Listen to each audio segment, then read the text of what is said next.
ఆ రోజు ధనవంతుడు, నా ప్రాణమా తినము త్రాగము సంతోషించు, నీకు ఎంత పండిందో చూడు అని అనుకున్నట్టుగానే మనుషులు ఈ రోజున దేవుని భయం లేని వారై, దేవుని గురించిన ఆలోచన లేని వారై, తనకున్న ధనాన్ని బట్టి, వారికున్న పదవిని బట్టి, వారికున్న ఉద్యోగాన్ని బట్టి, వారికున్న ఆస్తిపాస్తులను బట్టి సంతోషించి తిరగలేదు అనుకుంటున్న సమయంలో దొంగ వచ్చినట్టుగా దేవుని దినం వచ్చేస్తా ఉంది ప్రియులారా.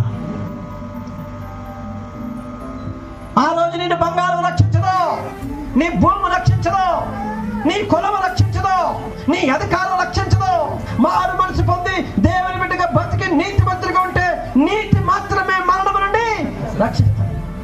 యేసు నిన్ను రక్షించడానికి ఈ లోకానికి వచ్చాడు. దేవుని స్తోత్రం. యేసు నిన్ను తప్పిస్తాడా? లోతును సొదొమ గుమొర్ర పట్టణంలో ప్రజలందరూ నాశనం అయిపోయినప్పుడు నాశనం కాకుండా అగ్నిలో నుండి బయటికి లాగి రక్షించి వేరే చోట బతకడానికి రక్షించినట్టుగా దేవుడు మనం రక్షిస్తాడు. దేవుని స్తోత్రం.